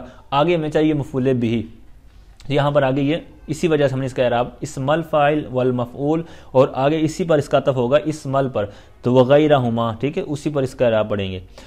تو کہتے ہیں کہ میں مراد لیتا ہوں اسم فاعل، اسم مفعول، اسی طرح ان کے علاوہ مطلقاً، یعنی مطلقاً سے مراد ہے کہ یہ صیغہ جیسا مرضی ہو، واحد سے لے کر آخر تک جتنا جو مرضی صیغہ ہو، چھوٹا بڑا درمیانہ، ٹھیک ہے، مذکر مؤنث جو بھی، تو اس کے اندر کیا ہوگی، ضمیر مطلقاً مستر ہوگی. تو اب مطلقاً سے تھوڑا سا آپ نیچے پھر دیکھ لیں تو اس میں کہتے ہیں کہ اس میں فاعل، اس میں مفعول، صفت مشبہ، اس میں تفضیل ہو، پھر آگے مفرد ہو، تثنیہ ہو، جمع ہو، مذکر ہو، مؤنث ہو، تو یہ مراد ہے مطلقاً کی. ٹھیک ہے، جس طرح اوپر مضارع کے اندر تھا نا، متکلم کے اندر مطلقاً کا حاشیہ تھا، بالکل یہاں پر بھی اسی طرح. ٹھیک ہے، تو اب صفت کے صیغہ میں مطلقاً ضمیر مستتر ہی ہوگی، ضمیر بارز نہیں ہوگی. اب کچھ کیونکہ اس کے اوپر نا تھوڑا سا اشکال یا بندہ تردد میں مبتلا ہو جاتا ہے کہ بھائی جس طرح ہوتا ہے داری بانی، داری بونا، یہ بھی مثالیں انہوں نے نیچے بیان کی ہوئی ہیں. تو بعض اوقات اس کو کہتے ہیں کہ الف میں جو ضمیر ہے نا یہ تثنیہ کی ہے، داری بونا میں، یعنی وہ مضارع والا خیال کرتے ہوئے نا یہاں پر قیاس کر دیتے ہیں کہ یہ بھی اسی طرح ضمیریں ہیں. حالانکہ اس طرح نہیں ہے. مضارع کے اندر جو پوشیدہ تھی وہ آپ کو بتا دی اوپر، ٹھیک ہے، متن کے اندر. اور یہاں پر اس میں جو فاعل وغیرہ جو صفت کے صیغے ہیں ان کے اندر ضمیر مستر نہیں، بارز نہیں ہوتی. اب داری بانی، داری بونا، ان کو دیکھ کر بعض اوقات صیغے میں بتانے میں یا بعض اوقات بچے غلطی کر جاتے ہیں، کہتے ہیں کہ یہ داری بانی میں الف جو ہے تثنیہ کی ضمیر ہے اور بعد داری بونا میں واو. حالانکہ ایک سمپل سا قاعدہ آپ نے ذہن میں رکھنا ہے کہ ضمیر تغیر کو قبول نہیں کرتی. ٹھیک ہے، ضمیر تغیر کو قبول نہیں کرتی. تو اب تغیر مطلب یہ بدلتی نہیں ہے، اس کی شکل چینج نہیں ہوتی. جیسے اب داری بانی کو اگر ہم ضمیر مانیں تو یہ داری حالت نسبی جری میں جب اس کو لے کے جائیں گے، داری بینی، داری بینا وغیرہ، تو اب وہاں پر کیا ہو جائے گا، یہ چینج ہو جائے گی. کیونکہ اگر ہم یہاں پر اس کو واو مان رہے ہیں، حالت نسبی میں ہم کیا کریں گے، داری بینا، وہاں پر یا بن جائے گی. حالانکہ ضمیریں جو ہوتی ہیں تغیر کو قبول نہیں کرتی، تو لہٰذا اس قاعدے کی بنا پر ہم کہیں گے کہ یہ اس کی ضمیر نہیں ہے بلکہ یہ اس کی یہ علامت ہے. ٹھیک ہے، تو یہ اس کی علامت ہے، اس کی ضمیر نہیں ہے. ٹھیک ہے، تو اس وجہ سے ہم کہیں گے کہ ان کی ضمیر جو ہے ہمیشہ مستتر ہوتی ہے. ٹھیک ہے، امید کرتا ہوں یہ بات آپ کو سمجھ آئی ہوگی. اچھا، اب یہاں تک ہماری کچھ جو ضمیر کے احکام تھے وہ کلیئر ہوئے. اب یہاں پر آپ نے ایک چیز یہ بھی یاد رکھنی ہے کہ صیغہ صفت سے پہلے کوئی ضمیر ہو تو صیغہ صفت کے اندر اس کی اپنی ضمیر نہیں نکالیں گے، ضمیر وہ نکالیں گے جو پیچھے ضمیر آ چکی ہے. یہ آپ کو مثال سے سمجھ آئے گی. ایک مشہور آیت ہے سورہ قاف آیت نمبر 16 کے اندر، وَنَحْنُ أَقْرَبُ إِلَيْهِ مِنْ حَبْلِ الْوَرِيدِ.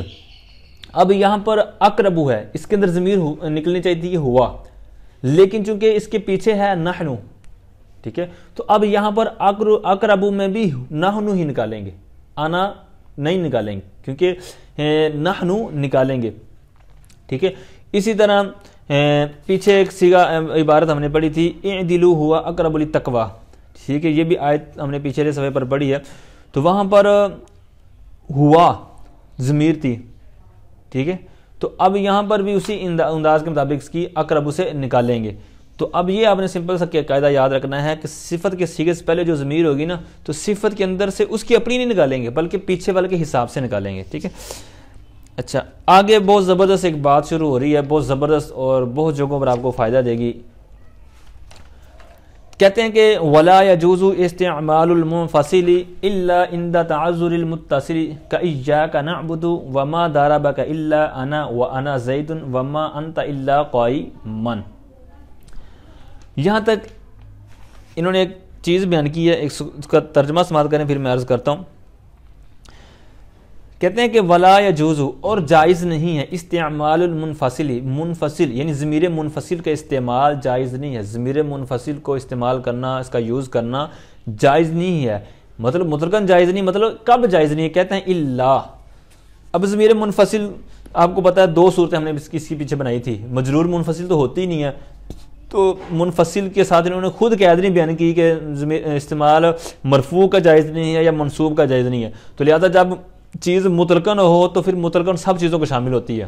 تو اب یہاں پر انہوں نے کہا کہ ضمیر منفصل کا استعمال جائز نہیں ہے، تو اب انہوں نے قید نہیں لگائی، تو لہٰذا ہم کہیں گے کہ جو منفصل کی صورتیں ہیں وہ سب اس کے اندر آئیں گی۔ تو لہٰذا دو صورتیں ہم نے پڑھی تھی کہ منفصل اور مرفوع اور منصوب، کیونکہ مجرور ہوتی نہیں ہے منفصل، تو لہٰذا خواہ وہ مرفوع ہو خواہ منصوب ہو، دونوں چیزیں اس کے اندر آ گئی۔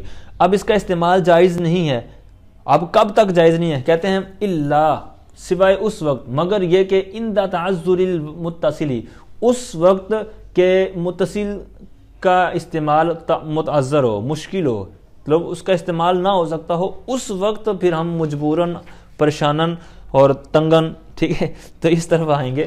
جیسے کہتے ہیں مثال دی، اب مثال ایک بھی کافی تھی، انہوں نے آگے مثالیں دی ہیں 1 2 3 4 مثالیں دینے کی وجہ کیا ہے، ٹھیک ہے، یہ بھی میں عرض کرتا ہوں۔ یاد رکھیں جب جہاں پر بھی مثالیں ایک قاعدے کے تحت 2 3 دے رہے ہوں تو وہاں کوئی نہ کوئی حکمت ضرور ہوتی ہے، بعض کا متن میں بیان کر دی جاتی ہے تو ٹھیک، اگر استاد صاحب بیان کر دے تو بھی ٹھیک، اگر تو بھی بیان نہ کرے تو کچھ نہ کچھ اس کی حاشیہ یا شروحات وغیرہ دیکھنے سے انشاءاللہ اچھی معلومات مل جاتی ہیں، جس طرح کہ ابھی میں عرض کرتا ہوں، یہ بھی نیچے موجود ہے حاشیے کے اندر، اسی طرح اگلے صفحے پر بھی ایک قاعدے کے تحت کچھ اس کی مثالیں موجود ہیں، تو اس کو بھی اس کے نیچے انہوں نے بیان کیا ہوا کہ اس کی اتنی مثالیں کیوں دی ہیں۔ اب یہ جو انہوں نے کہا پہلی مثال کہ ایاک نعبد، اب یہ اصل عبارت تھی نعبدو کا، کہ ہم تیری عبادت کرتے ہیں، ہم پوجتے ہیں کا تجھے، یعنی اے اللہ ہم تجھ کو پوجتے ہیں، تیری عبادت کرتے ہیں، لیکن یہ عبادت والا معنی صرف اللہ ہی کی شان کے لائق ہے، تو لہٰذا یہ اللہ اس طرح اس کے اندر منحصر نہیں ہو رہا تھا، یعنی نعبدو کا میں نہیں ہو رہا تھا، اس میں یہ ہے کہ ہم تیری عبادت کرتے ہیں، ہو سکتا ہے کہ کسی اور کی بھی کرتے ہوں، یہ تو احتمال تو ہے نا، لیکن چونکہ اللہ کے لیے عبادت خاص ہے تو لہٰذا اس کے اندر خاص والا، خصوصیت والا اور اس کے اندر حصر کرنے کے لیے نا، تو یہ ہم ضمیر کو مقدم لے آئیں گے، تو جب مقدم لے کے آئے تو یہی وجہ ہے کہ وہ معنی حاصل کرنے کے لیے یہاں پر تعذر کون سا پایا گیا کہ وہ معنی نہیں مل رہا تھا، تو لہٰذا اس معنی کو حاصل کرنے کے لیے ہمیں اس ضمیر کو چھوڑ کر اس طرف آنا ہی پڑنا تھا، تو لہٰذا یہی وجہ انہوں نے نیچے بھی بیان کی ہوئی ہے ایاک نعبد کے تحت اس جو ضمیر کے آگے پیچھے، تو اب یہ وجہ ہے کہ اس خاص معنی کو حاصل کرنے کے لیے کیا کیا کہ ضمیر کو مقدم کر دیا، منفصل کو لے آئے، تو ایاک نعبد ہو گیا، اب معنی کیا بنا کہ ہم تیری ہی عبادت کرتے ہیں، تجھ ہی کو پوجتے ہیں، ٹھیک ہے، تو یہ خاص حصر والا معنی آ گیا، تو اب یہ فائدہ ہوا ضمیر منفصل لانے کا۔ آگے والی مثال تھی وما ضربک الا انا، جب ضمیر کے درمیان فرق آ جائے نا، فاصلہ آ جائے، تو اس وقت بھی کیا ہوتا ہے کہ ضمیر فصل لے کے آتے ہیں۔ اب ویسے معنی اس کا حاصل نہیں ہونا تھا جو مقصود تھا جملے کا، اب اللہ کو ہٹا کر اگر کریں وما ضربک انا، اس کا مطلب ہونا تھا کہ میں نے نہیں مارا، حالانکہ مقصود یہ ہے بتانا کہ میں نے ہی مارا ہے، یعنی مارنے والا صرف میں ہوں، تو وہ یہاں پر اللہ لانے سے فائدہ ہوا، وما ضربک الا انا، تجھ کو نہیں مارا مگر میں نے.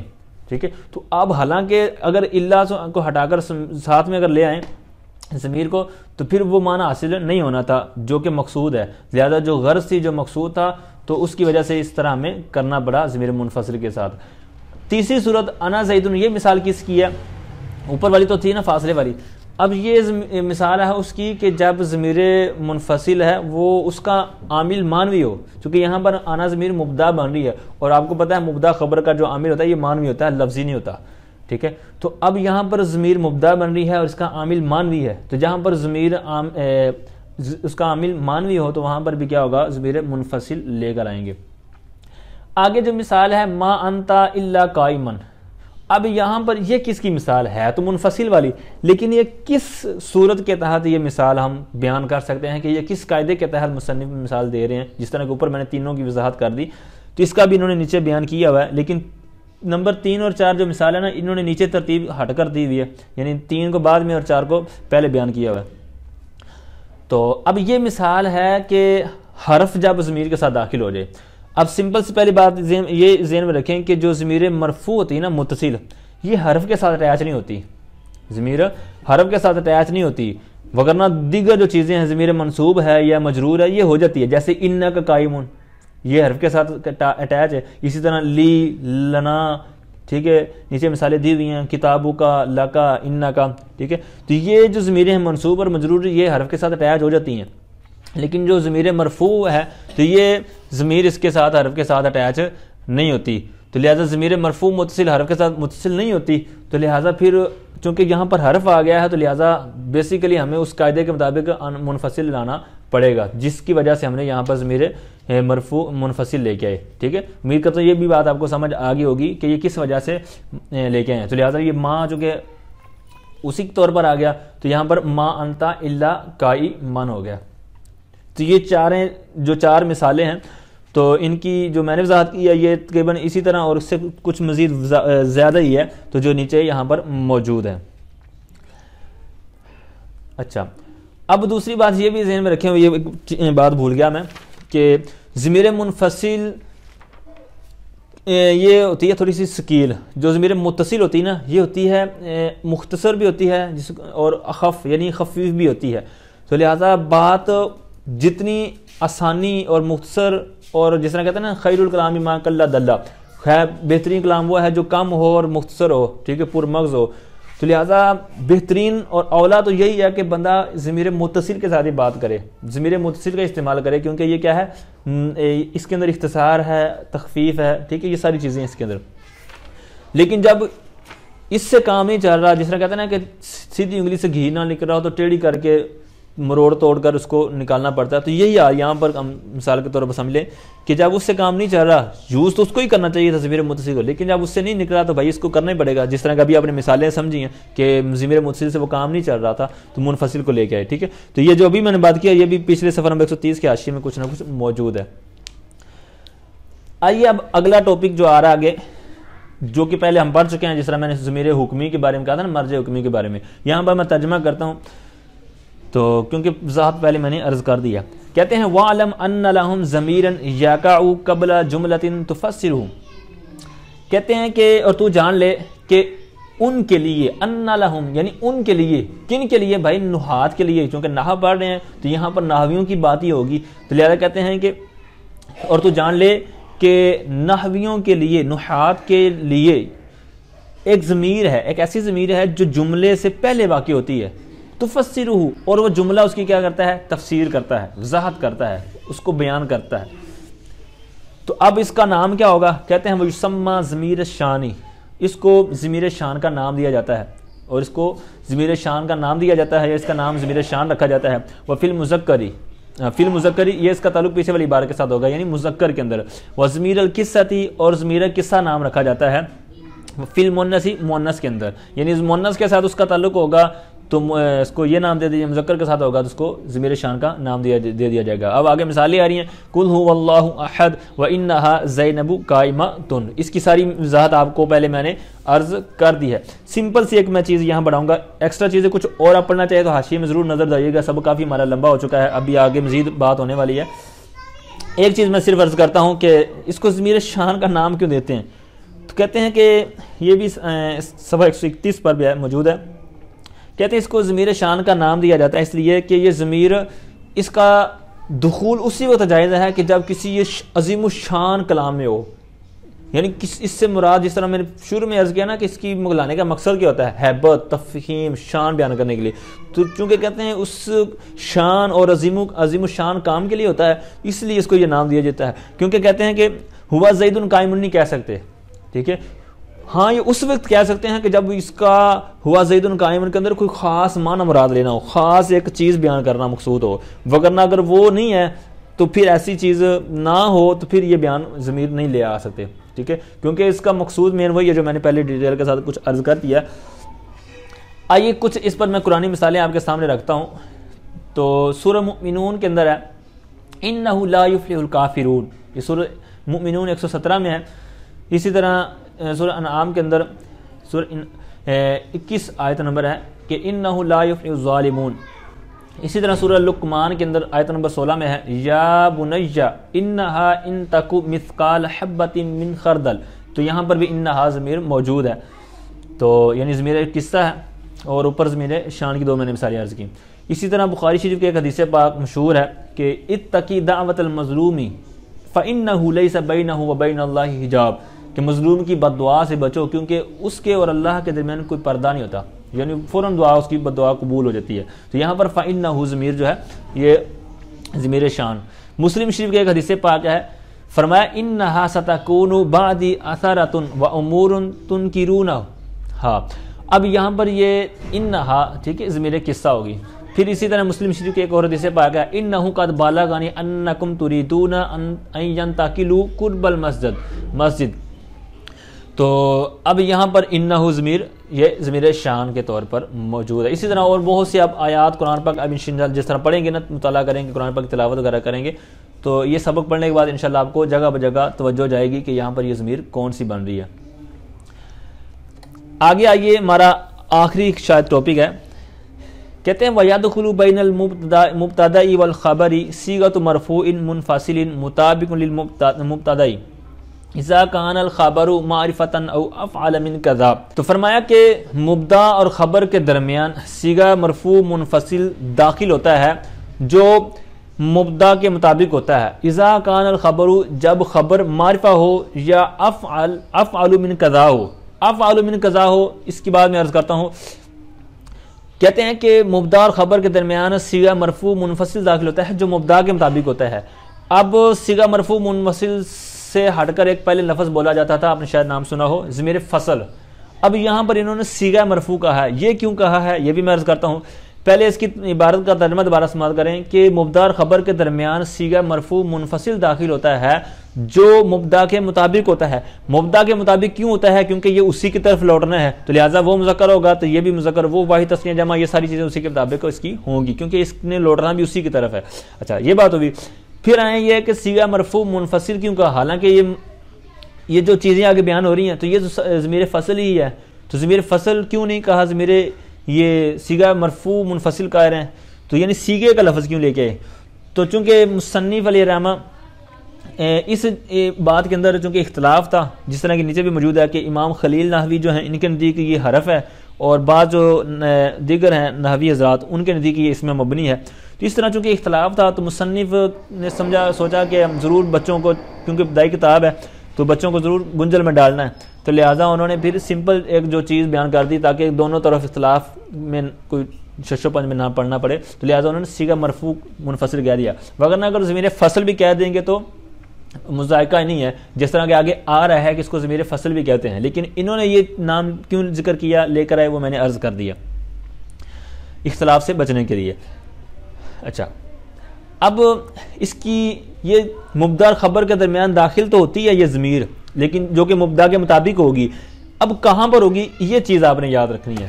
کہتے ہیں اذا کان الخبر، جب خبر ہو معرفتاً، معرفہ، ایک تو یہ ہے کہ خبر معرفہ ہو، دوسری یہ کہتے ہیں او افعل من قضا، یا افعل من قضا ہو. اس کا کیا مطلب ہے؟ اس کا مطلب یہ ہے کہ یہ اس میں تفضیل، چونکہ افعل اس میں تفضیل ہے. افعل ہم اس لیے پڑھ رہے ہیں کہ کانا الخبر اس کا اسم تھا کانا کا، معرفتاً خبر اول تھی، اور یہ اس کے اوپر عطف ہوگا افعل، اس وجہ سے پڑھا۔ اب اس سے مقصود کیا ہے؟ وہ ہے اس میں تفضیل جو من کے ساتھ استعمال ہو، ٹھیک ہے، تو جو من کے ساتھ استعمال ہو تو اس وقت بھی یہ ضمیر فصل لانا یا صیغہ مرفوع منفصل لانا ضروری ہے، ٹھیک ہے۔ اب یہ لانا ضروری کیوں ہے؟ تو یہ یاد رکھیں، آگے جو مثال ہے اس کے اوپر نظر دوڑائیں گے تو آپ کو واضح ہو جائے گا کہ زید هو القائم، اب اصل عبارت تھی زید القائم، ٹھیک ہے۔ اب یہاں پر زید مبتدا ہے اور القائم خبر ہے اور یہ معرفہ ہے، یہی انہوں نے پیچھے بیان کیا کہ مبتدا اور خبر درمیان ایک ضمیر مرفوع منفصل یعنی صیغہ جو داخل ہوتا ہے، تو اب یہ داخل ہوتا ہے، وجہ کیا ہے؟ اب اس کو اگر ہٹاتے ہیں تو یہ مبتدا ہے، القائم خبر ہے۔ اب یہ التباس لازم آتا ہے کہ یہ ہوا ضمیر نہ ہو تو پھر ذہن اس طرف چلا جاتا ہے، ہو سکتا ہے کسی کا چلا جاتا کہ یہ زید اور القائم چونکہ معرفہ ہیں اور اعراب ان کا ایک ہے، تو لہٰذا موصوف صفت کی جو مطابقت والی ساری صورتیں یہاں پائی جا رہی ہیں، تو لہٰذا یہ آپس میں موصوف صفت ہیں اور موصوف صفت مل کر مبتدا ہو جائے گا اور خبر ان کی کوئی معذوف نکال لیں گے، ٹھیک ہے۔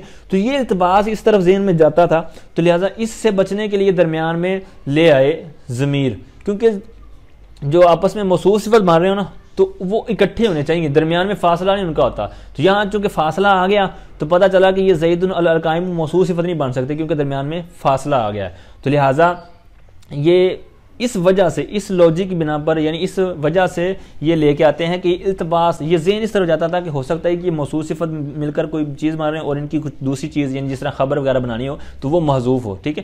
تو اس سے بچنے کے لیے یہ سارا کام کیا جاتا ہے، اس وجہ سے یہ قاعدہ بیان کیا گیا۔ امید کرتا ہوں یہ چیز بھی بیٹھ گئی ہوگی ذہن میں۔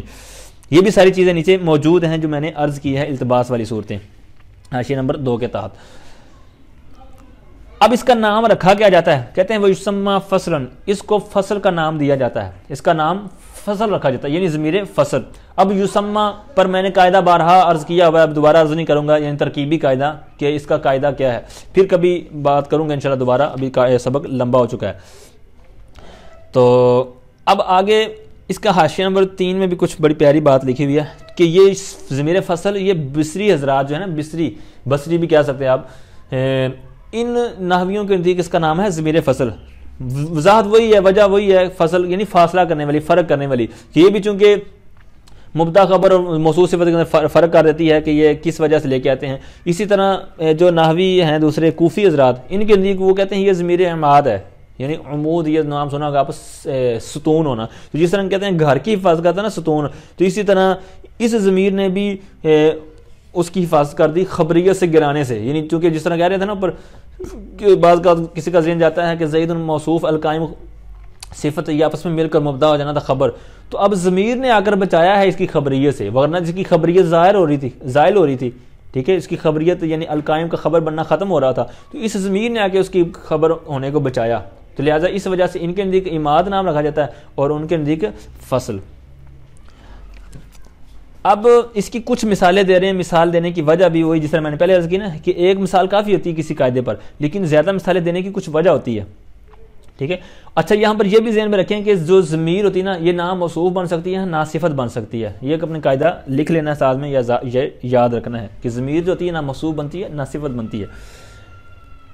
اچھا اب آگے آئیں، پہلی مثال تو میں نے آپ کو عرض کر دی نا کہ درمیان میں ہوا لے آئے، دوسری مثال کہتے ہیں زیدن، اب یہاں پر ہوا ہے اور آگے افضل من امر، اگر یہاں پر افضل ہی پڑھیں گے اس کو، تو اب یہاں پر افضل من امر وہی صورت پائے گی، یعنی انہوں نے کہا تھا نا افعل من قضا، تو یہاں پر افضل من امر یہ صورت تو پائے گی، تو لہذا اوپر تھی مثال زیدن هو القائم، اب زید بھی معرفہ القائم بھی معرفہ، اب من امر یہ معرفہ کے حکم میں ہوتا ہے، یعنی جو اس میں تبدیل من کے ساتھ ہوتا ہے یہ معرفہ کے حکم میں ہوتا ہے، تو لہذا گویا کہ یہاں پر بھی دو معرفہ اکٹھے ہو گئے، زید بھی معرفہ اور افضل من امر یہ بھی معرفہ، تو لہذا یہاں پر بھی وہی مخصوص صفت، چونکہ دونوں معرفہ ہوتے ہیں، دونوں نکرہ ہوتے ہیں، اور پھر اسی طرح ان کی دیگر جو صورتیں ہیں، تو اس وجہ سے یہاں پر اس کو بھی انہوں نے بیان کر دیا کہ افضل من والی صورت ہوگی تو وہاں پر بھی ضمیر فصل لانا ہوگی۔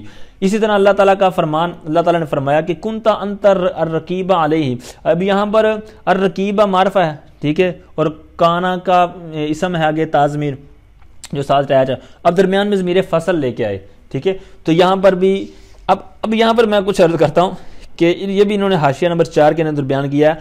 اعتراض یہ ہوتا ہے کہ بھائی آپ نے صورت بیان کی, ہم آپ کو مثالیں دیتے ہیں کچھ کہ جن کے اندر ویسے تو مخصوص صفت کے اندر وہ 10 چیزوں میں مطابقت ہوتی ہے, وہ تو ہم آپ کی بات مانتے ہیں, تو لہٰذا جب التباس ہو تب تو یہ ہم کر سکتے ہیں, آپ کی بات مان سکتے ہیں کہ درمیان میں ضمیر فصل ہیں, جس طرح زید هو القائم وغیرہ. لیکن یہ جو دیگر صورتیں ہیں, کچھ مثالیں آپ کو دیتے ہیں کہ جس میں اعراب دیکھنے سے پتہ چل جاتا ہے کہ یہاں پر یہ آپس میں مخصوص صفت نہیں بن سکتے, کیونکہ مخصوص صفت کے لیے اعراب والی صورت بھی ہے کہ اعراب بھی ایک ہونا چاہیے. تو اب کہتے ہیں کہ جس طرح ہے انہو هو الغفور الرحیم. اب انہو یہ ضمیر یہاں پر آپ دیکھ لیں کہ یہ انہ کا اسم بن رہا ہے اور آگے الغفور الرحیم یہ خبر ہے, تو ان کی خبر اور اسم کا اعراب بھی ایک نہیں ہوتا, تو لہٰذا یہاں پر بھی التباس لازم نہیں آ رہا, ضمیر لانے کا فائدہ ہی نہیں تھا. ٹھیک ہے, اسی طرح کنتا انت الرقیب الرقیبہ, اب یہ اس کی خبر ہے اور کنتا میں جو ضمیر ہے وہ اسم ہے, ان کا بھی آپس میں اعراب مختلف ہوتا ہے کہ وہ مرفوع ہوتی ہے, خبر منصوب ہوتی ہے. اسی طرح انہ کا مسئلہ ہے, تو لہٰذا وہاں پر ضمیر لانے کا فائدہ کیا تھا؟ تو اس کا انہوں نے سمپل سا جواب دیا, کہتے ہیں کہ جب کچھ صورتوں میں یہ التباس لازم آ رہا تھا, کچھ جگہوں پر مسئلہ کھڑا ہو رہا تھا, تو لہٰذا ہم نے اس دروازے کو بند کر دیا پکا کہ ہر جگہ پر ہم نے قاعدہ ایک ہی فٹ کر دیا کہ جب اس طرح کی صورت ہوگی ہم یہی کر دیں گے تاکہ گنجل سے ہم بچیں, کیونکہ بسوں کا عبارات ہوتی ہیں, عربی عبارات, وہاں پر اعراب تو ہوتے ہی نہیں ہے. ٹھیک ہے, تو اعراب نہیں آیا تو وہاں پر پھر کیسے ہم پاس چلیں گے؟ پہلے اعراب کسی سے پوچھیں گے, پہلے اعراب اس کے اوپر جاری کریں گے, پھر دیکھیں گے کہ ہم نے یہاں ضمیر لگانی کہ نہیں لگانی, کیونکہ حالانکہ پہلی کتابیں تو اعراب کے بغیر ہیں, زبر زیر اعراب نقطے وغیرہ کچھ بھی نہیں تھے. تو لہٰذا کہتے ہیں کہ یہ دروازہ ہم نے پکا قاعدہ لگا کر بند کر دیا ہے کہ جب بھی کسی اس طرح کی صورت ہوگی تو وہاں ضمیر فصل لانا ہوگی. آئیے آخر میں کچھ میں مثالیں عرض کرتا ہوں, پھر اس سبق کو سم اپ کرتے ہیں. کافی طویل ہمارا سبق ہو چکا ہے, تو اب ضمیر فصل کی کچھ میں قرآن پاک سے مثالیں آپ کو عرض کرتا ہوں. تو انشاءاللہ اس سے انشاءاللہ آپ کو قرآن پاک کا مطالعہ کرتے ہوئے انشاءاللہ توجہ جائے گی کہ یہاں پر ضمیر فصل بن رہی ہے. تو سورہ انفال کے اندر ہے, اب میں حوالہ دینے کے بغیر ڈائریکٹ بیان کروں گا. ان کان ھذا ھو الحق من عندک فامطر علینا, یہاں پر ہوا ضمیر, ٹھیک ہے. اولئک ھم المفلحون, یہاں پر ہم. اصحاب الجنت ھم الفائزون, یہاں پر ہم. کنت انت الرقیب, یہ جس طرح میں نبی عز کیا, نبی عبادی انا الغفور الرحیم, ٹھیک ہے. یہاں پر انا, پھر اسی طرح الدعاء هو العبادہ فاللہ هو الولی, ٹھیک ہے, ہوا ان دونوں میں, ٹھیک ہے. اسی طرح ذالک بان اللہ هو الحق, یہاں پر ہوا ضمیر.